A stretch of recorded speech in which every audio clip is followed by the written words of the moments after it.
욥은 인내를 통과하여서 하나님께 인정받은 그런 인물이었고요. 그러면서 갑절의 축복을 받은 그런 성경 속의 주인공입니다. 오늘 사랑하는 우리 성도님들 가운데에도 하나님께서 갑절의 은혜를 받는 축복이 임하기를 축원합니다. 그래서 하나님께서 육적인 축복, 영적인 축복 마음껏 누려서 하나님을 기쁘시게 하고 우리의 생이 복된 그런 삶이 되기를 간절히 축원합니다. 어떻게 하면 그렇게 될 수 있을까요? 오늘 우리 욥기를 돌아보면서 욥이 당했던 그 고난 우리가 함께 좀 살펴보고, 그러면서 오늘 본문 5절 말씀이죠. 오늘 5절 말씀에 욥이 이렇게 고백을 합니다. 하나님, 내가 전에는 하나님에 대해서 귀로만 듣더니 이제는 눈으로 보옵나이다. 그러니까 귀로 듣던 신앙에서 눈으로 보는 신앙으로 업그레이드가 되죠. 더 성장하고 발전하는 그런 욥의 고백을 보게 되는데, 우리의 신앙도 이번 여름에 무더위와 또 여러 가지 폭염 그리고 장마로 인해서 사람들이 좀 생활하기 좀 어렵고 동물들이 약간 지치는 그러한 때인데, 이때 식물들은 그냥 쑥쑥 우후죽순이라 그러지 않습니까? 쑥쑥 자라나는데 우리의 신앙도 이번 여름에 정말 갑절로 자라나고 믿음으로 성장해서 영적 지경이 확장되는 그런 축복이 여러분 가운데 넘치시기를 축원합니다. 욥의 믿음을 고난받기 이전과 이후로, 그래서 이전의 믿음을 듣는 믿음이라고 칭하였고, 고난받은 이후의 믿음을 이제 보는 믿음이라고 제가 말씀을 드렸습니다. 그러면 욥이 고난받기 전에 신앙, 그러니까 듣는 믿음일 때의 그 믿음은 어떠했을까요? 욥의 믿음을 소개하는 말씀이 욥기서 1장 1절에 자세히는 아닌데 그래도 이렇게 내다볼 수 있는 말씀들이 있습니다. 한번 보실까요? 1장 1절 시작. 우스 땅에 욥이라 불리는 사람이 있었는데 그 사람은 온전하고 정직하여 하나님을 경외하며 악에서 떠난 자더라. 굉장히 훌륭한 믿음으로 이제 소개가 되고 있죠. 하나님 앞에서 아주 깨끗하고 정직한 그러한 믿음, 악에서 떠난 사람, 아주 훌륭한 분. 그러면서 이제 그 뒤에 계속해서 보면 재산도 굉장히 많아요. 재산도 굉장히 많고요. 양들이 막 7,000마리가 되고요. 암나귀도 한 500마리 되고, 낙타도 3,000마리가 되고요. 소 있죠, 소도 한 1,000마리 돼요. 500결이니까 1,000마리 되죠. 그러면서 뭐라고 하냐면 동방에서 가장 큰 자다. 이전 개역 성경에서는 그렇게 얘기를 했는데, 이 개역 개정에는 동방에서 가장 훌륭한 자다. 그러니까 재산뿐만 아니라 뭐까지 칭찬하는 거예요? 인격까지도 아주 훌륭한 사람인 것으로 칭찬하는 말씀을 볼 수가 있습니다. 욥이 신앙이 어느 정도냐? 욥의 신앙의 어떤 단면을 볼 수 있는 장면이 우리 성경 욥기 1장에 소개되고 있는데, 이렇게 소개되고 있습니다. 예를 들어서 가족 중에 누가 생일이 있으면 그 생일날 가족들이 전부 모여서 잔치를 하는 거예요. 잔치를 하고, 그러고 나서 이제 잔치가 끝나고 나서 욥이 번제를 드립니다. 번제를 드리는데 이유가 있어요. 잔치가 끝나고 왜 번제를 드릴까? 혹시나 행여나 축제를 벌이면서 아이들의 마음에 오만하고 교만하고 좀 높은 마음들이 들어갈까 싶어서 욥은 그런 마음을 하나님 앞에 정리하고 다시 한번 우리의 심령이 하나님 앞에 집중되도록 하기 위해서 번제를 드리고 예배를 드리는 그런 일들이, 그러니까 생활 속에서 이루어지는 그런 사람이었어요. 참 훌륭하지 않습니까? 너무 귀하지 않습니까? 그런 욥이다 보니까 하나님께서 욥을 누구에게 자랑도 하셔요? 네, 이제 성경 보면 사탄에게 자랑까지 합니다. 이렇게 훌륭한 믿음의 사람을 보았느냐 하면서 사탄에게 자랑까지 하셔요. 여러분, 하나님이 자랑스러워 하시는 여러분 믿음의 성도님들이 여러분들이 되시길 바랍니다. 그래서 소원하는 바죠. 하나님이 자랑할 수 있는 그런 신앙. 대단하지 않습니까? 우리끼리는 서로 자랑도 할 수 있을 것 같아요. 이 귀한 권사님이시고 참 훌륭한 믿음의 우리 안수 집사님이시고 참 남들의 보기에 정말 탁월하신 우리 장로님이시고 우리 집사님이셔 하고 우리끼리는 소개할 수 있지만 하나님이 자랑할 수 있는 믿음. 할렐루야. 우리 서울제일교회에서 그런 믿음의 사람이 진짜 우후죽순처럼 일어나기를 간절히 축복합니다. 우리 아이들 속에서 태영아, 유치 이런 아이들, 다음 세대들, 또 청년들, 우리들 사이에서 그렇게 할 정도로 욥은 굉장한 믿음의 사람이었어요. 그런데 이런 믿음의 사람에게 뭐가 찾아옵니까? 이게 여러분, 우리가 이 욥기를 볼 때마다 참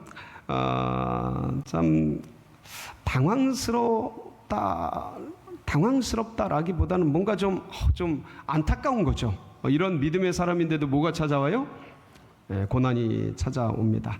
욥의 3중 고난, 우리에게 잘 알려져 있죠. 제일 먼저 뭐가 찾아왔죠?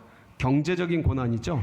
여러분, 이게 성경에서 보면 어떤 고난이나 환난이나 이런 것들도 영적인 원리들이 있습니다. 그래서 나를 기준으로 해서 좀 멀리서부터 사인을 주셔요.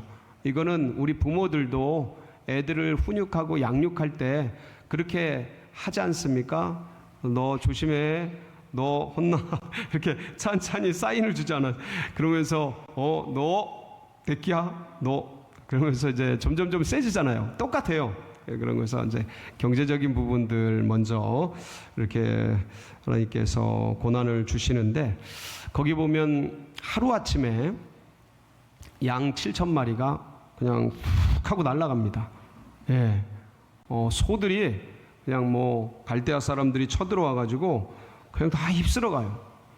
그리고 하늘에서 불이 내려 가지고 양들을 전부 막 다 태워버려요. 종들도 전부 죽어버리고, 그러면서 여러 가지 환난과 풍파 속에서 재산들이 일순간에 쑥 하고 사라집니다. 혹시 이 자리에 이런 환난을 당해보신 분들이 간혹 계실 겁니다. 그래서 저는 이렇게 재산이 있어 본 적이 없어서 이런 경험은 해보지를 못했어요. 근데 듣기는 많이 들었습니다. 직접 경험해 본 분들이 얘기를 하시는데 무슨 뚝이 터진 것처럼 밀려오더라는 거예요. 뚝이 터진 것처럼. 그래서 고난이 밀려오는데 내가 어떻게 해볼 도리가 없이 밀려온다라는 거예요. 참 난감하죠. 사람의 힘으로 어찌 해볼 수 없는 그런 환난 풍파, 이게 욥 가운데 밀어닥친 거예요. 근데 이 성경을 읽어보면요, 그 말하고 있는 중에 다음 고난이 오고, 말하고 있는 중에 다음 고난이 오고, 한 사람이 또 그 고난을 보고하고 있는데 또 찾아오고, 이게 연이어서 무슨 쓰나미처럼 쭉 밀려오는 것을 이제 보게 됩니다. 그러니까 걷잡을 수 없어요. 욥이 이렇게 어려운 일, 힘든 일을 당하게 됩니다. 자, 여기에 연이어서 재산적인 손실, 경제적인 환난 이어서 가족에게 문제가 생겨요. 욥의 자녀들이 아들이 7 있고 딸이 3이 있었습니다. 10자녀예요. 10명의 자녀들이 그날 함께 생일잔치를 하느라고 가족들이 모였습니다. 모여가지고 오손도손 서로 나누는데 갑자기 강풍이 불었어요. 폭풍이 불어서, 요즘에 저희 나라에도 폭풍이 좀 부는 것 같아요. 새벽 같은 데 보면 나무가 많이 흔들리더라고요. 바람이 부는데 그 집에 뇌 귀퉁이를 팍 때린 거예요. 뇌 귀퉁이를 때려서 이게 그냥 여지없이 무너지는 거예요. 그러니까 이게 안 되려면 이렇게 됩니다. 그러니까 무너지면서 그 밑에 그 10 자녀들이 전부 깔려서 종들과 함께 죽어버려요. 한 번에. 그러니까 이 가까스로 살아남은 사람이 피해서 와서 이 사실을 보고 하는데 아마 이 종 가슴 속에도 눈물이 막 넘쳤을 겁니다. 그러면서 주인어른 자녀들이 전부 죽었습니다. 그러면서 10명의 자녀가 죽었다는 얘기를 주인에게 전하는 이 종도 참 가슴이 아팠을 거예요. 그런데 이 얘기를 듣는 욥은 지금 재산들이 전부 날아가고 없어지고 그것이 작지는 않잖아요. 양 7,000마리가 날아가는 게 작은 일이 아니잖아요. 하늘에서 불이 내려와서 막 뭘 살라버리고 낙타를 없애버리고 갈대아 사람이 쳐들어와서 소들을 다 뺏어가고 종들을 다 죽이고 전부 재산인데 이게 그냥 기업들이 지금으로 말하면 기업들이 산업들이 전부 날아가고 부도 나고 막 이러는 건데 정신이 없을 거 아니에요. 근데 거기다가 이 자녀의 소식은 아마 설상가상을 넘어서 욥의 가슴 속에 거의 망치로 뒤통수를 후려 패는 그런 엄청난 충격이었지 않았을까 하는 그런 마음이 들어요. 그러니까 망연자실했겠죠. 너무 힘들었을 거예요. 근데도 욥이 이러한 환난과 풍파 속에서 하나님을 향해서 원망을 해요, 안 해요? 원망하지 않아요. 입술을 열어서 주님께 불평하지 않아요. 그래서 오히려 예배드려요. 진짜 힘들 텐데 예배드려요. 예배드리면서 주신 자도 여호와시요 취하시는 자도 여호와시다. 그러면서 주님께 입술로 범죄하지 않고 하나님을 오히려 찬양해요. 그 성경 보면 찬양해요. 예배드려요. 감사해요. 그러면서 이제 엄청난 이런 위기들을 담담하게 견뎌가는 모습을 보게 되는데, 여기까지면은 너무 좋겠는데 몇 중 고난이라 그랬죠? 3중 고난. 뭐가 남았어요? 욥이 이제 멀리서 경제적인 자녀, 그 다음에 욥의 몸을 치기 시작하셨어요. 욥의 몸을 치는데 욥기 2장 7절 8절에 보면 그 욥의 모습이 나와 있어요. 한번 보실까요? 시작. 사탄이 이에 여호와 앞에서 물러가서 욥을 쳐서 그의 발바닥에서 정수리까지 종기가 나게 한지라. 욥이 제 가운데 앉아서 질그릇 조각을 가져다가 몸을 긁고 있더니, 뭐 이 질병이 뭔지에 대해서는 예측만 해요. 근데 어떤 신학자는 뭐 백혈병이다, 이게 몸 안에 있던 게 밖으로 튀어나와서 이런 일들이 현상이 벌어진 거다, 누구는 피부병이다, 누구는 아토피에 심한 그런 거다, 여러 견해들이 있습니다. 근데 중요한 건 이 당시 이 질병을 고치지 못하는 불치병이라는 거예요. 난치병. 그래서 어느 정도냐, 정수리부터 발바닥까지 전부 종기가 나버립니다. 그러면서 그 얼마나 간지러운지 기와장으로 긁고 있는 그런 현실, 그런 어떤 참담한 재산 잃고 자녀 잃고 건강도 잃어버린 그런 욥의 모습입니다. 그런데 이런 모습을 곁에서 보고 있던 부인이 얼마나 이게 참혹한지 그런 얘기를 해요.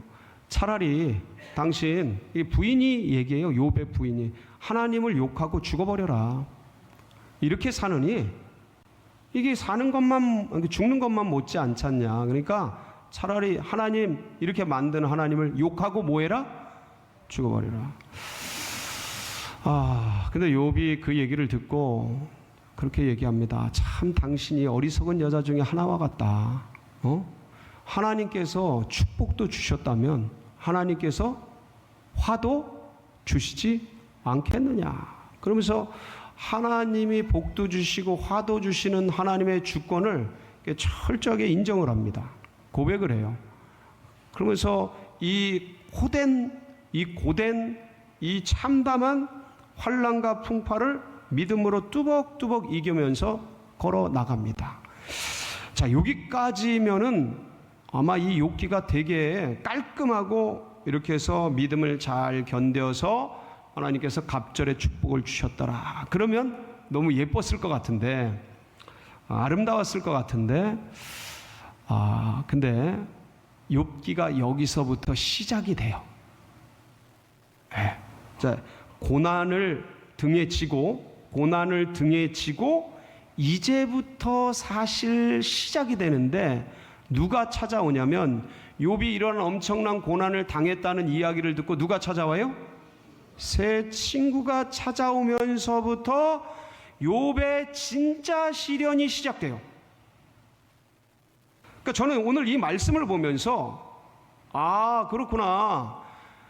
환난과 풍파라는 게 고난 자체도 문제지만 그것도 쉽지 않지만 어려울 수 있지만 근데 그거보다 더 사람을 힘들게 하는 게 뭐냐면 누구다? 사람이 사람. 이렇게 당당하게 이 고난을 이겨내던 욥이요, 세 친구가 찾아와서 하는 이야기들 과정 가운데 거기서 불만이 터져나오고 불평이 터져나오고 원망이 터져나오고 가까스로 견디고 있던 인간적인 감정들이 여기서 밑바닥에서부터 터져나오는 연약한 모습을 보이게 됩니다. 엘리바스와 빌닷과 소발이라는 세 사람이 이 욥의 고난을 듣고 찾아와서 일주일간 말없이 탄식하면서 울면서 침묵하며 같이 있다가 말을 꺼내기 시작해요. 말을 꺼내기 시작하면서 욥을 위로하기 시작합니다. 자, 근데 문제는 뭐냐면 이렇게 이미 고난을 삼중 고난을 이미 당했어요. 이렇게 고난 욥을 이 세 사람이 위로한다고 얘기를 하는데 문제는 이 세 사람들의 인식과 사고가 옛날 사고인 거예요. 무슨 말씀이냐면 옛날 분들은 어떤 큰일이 생겼으면 문제가 생겼으면 이 문제가 생긴 것은 누구의 문제, 뭐 때문에 이런 문제가 이 사람에게 생긴 거다? 자기의 죄 때문에. 이걸 인과 응보라 그래요. 자업, 자득. 그러니까 내 안에 어떤 그러한 문제와 원인이 있기 때문에 그런 결과가 왔다라는 이런 사고를 이 세 친구가 다 가지고 있었던 거예요. 그래서 와서 욥에게 위로하기 시작하는데 문제는 이렇게 얘기하는 거야. 욥아, 참 네가 이런 큰 고난을 당해서 얼마나 안타깝냐. 너무 힘들고 어렵구나. 그런데 한번 잘 생각해 봐라. 하나님께서 이유 없이 원인 없이 이렇게 큰 벌을 내리지 않잖냐. 그러니까 네가 너도 모르게 지은 죄가 네 안에 있을 것 같다. 그러니까 그런 걸 하나님 앞에 회개하고 하나님 앞에 용서를 구하고 씻어내라. 어떻게 진펄 아닌 데서 갈대가 자랄 수 있겠느냐. 그러니까 그런 원인과 그런 문제가 네 안에, 네 자녀 안에, 네 가족 안에 있었기 때문에 이런 환난과 풍파가 너 안에 왔을 거니 그걸 하나님 앞에 돌아보고 회개하고 돌이켜라. 자, 여러분, 말이 틀립니까? 맞습니까? 맞아요. 인간적으로 생각하기에 틀린 게 없습니다. 예. 근데 지금 고난을 당하고 있는 이 욥에게는 이게 이 말이 위로가 됩니까? 공격이 되겠습니까? 이게 공격이 되는 거예요. 아무리 맞는 말이라도 욥은 지금 이유와 원인을 알 수 없는 거예요. 왜냐하면 욥도 그렇게 얘기를 해요. 어떻게 하나님 앞에 인간이 깨끗할 수가 있겠느냐? 어떻게 전능하신 하나님 앞에서 인간이 의로울 수 있겠느냐? 인간이 하나님 앞에 의로울 수 없고 깨끗할 수 없다라는 걸 인정합니다. 그렇지만 나는 하나님 앞에서 이렇게 삼중 고난을 당할 만한 죄를 진 적이 있다 없다? 없다고 강력하게 호소를 해요. 내가 하나님 앞에 어떻게 살아왔는지를 여러분들이 아시지 않습니까? 내가 길을 갈 때 연약한 자를 만나면 그들을 도왔고 배고픈 자들을 만나면 그냥 지나가는 법이 없었고 고아와 과부를 돌아보고 우리 동네에 내가 들어갈 때 어르신들이 머리에 센 분들이 일어나서 인사를 하고 존중을 하고 존경을 하는 그런 명예로운 삶을 살아왔고 일평생 그런 연약한 자들 돌보면서 지금까지 하나님 앞에 사람들 앞에 그렇게 올바르게 살라고 몸부림치며 최선을 다해 온 나의 삶을 여러분들이 알고 동네 사람들이 알고 다 알지 않습니까? 내가 하나님 앞에 이런 고난을 당할 만한 그런 죄를 진 적이 없습니다. 이렇게 얘기를 해도 무슨 소리냐? 하나님께서, 그러면 하나님이 불법을 행한다는 거냐? 하나님이 그냥 이유도 없이 이런 벌을 내렸다는 거냐? 너는 하나님을 욕되게 한다. 그러면서 그러니까 위로하다가 나중에는 이젠 논쟁이 되다가 나중에는 이게 세 번에서 네 번 반복돼요. 엘리바스, 빌다, 소발에 이 위로, 그러니까 이 논쟁, 위로, 어떤 욥과의 이 대화가 세 번, 적게는 세 번, 많게는 네 번까지 반복이 되는데 강도가 어떻게 돼요? 점점 세지는 거예요. 이 뉘앙스가 전체적으로 처음에는 너무 힘들어하는 욥을 보면 위로하다가 점점점 나 그런 적이 없다 진짜, 난 진짜 한두 번 얘기하면 들을 줄 알았는데 안 들으니까 점점 세게 하다가 나중에는 책망하는 거예요. 야단치고 어떻게 하나님 앞에 죄 짓지 않고 이런 벌을 받았다는 거냐 막 그러면서 하나님이 거짓말하는 자냐 막 그러면서 오히려 이제 야단치고 그러면서 욥이 타격을 받습니다. 타격을 받아요. 여러분, 타격을 안 받을까요? 이런 상황에서 내가 고난받고 힘든 일, 어려운 일이 있는데 사람들이 와서 위로한다고 위로하는데 너 생각해봐, 네가 잘못했으니까 그런 일 일어났지. 자꾸 그러는 거예요. 그러면 타격을 받아야 안 받아요? 내가 불면의 밤을 새, 내가 그냥 집안에 문제가 생겼어, 내가 몸에 질병이 생겨, 사람들 누가 와가지고 야, 너 하나님 앞에 좀 널 자신을 돌아봐, 네가 뭘 문제가 있으니까 이런 일이 생기는 거 아니야. 말은 맞아요, 틀려요? 말은 맞죠. 근데 그 사람에게는 이게 뭔 말이에요? 아주 그냥 공격하는 언어거든요. 그러니까 욥이 이거에 발끈을 해서 결국은 밑바닥에 있던 감정들이 쏟아져 나옵니다. 감정들이 쏟아져 나와요. 그래서 욥기의 그 말씀을 보면 불평불만들이 쏟아져 나오는 장면들이 있는데 그걸 어떻게 일일이 다 볼 수 있겠어요? 제가 두 장면만 볼게요. 욥기서 7장 11절에 보면 이런 말씀이 있어요. 한번 보실까요? 시작. 그런즉 내가 내 입을 금하지 아니하고 내 영혼의 아픔 때문에 말하며 내 마음의 괴로움 때문에 뭘 하리다? 이제 불평을 쏟아내는 거예요. 네, 화를 쏟아내기 시작하는 거예요.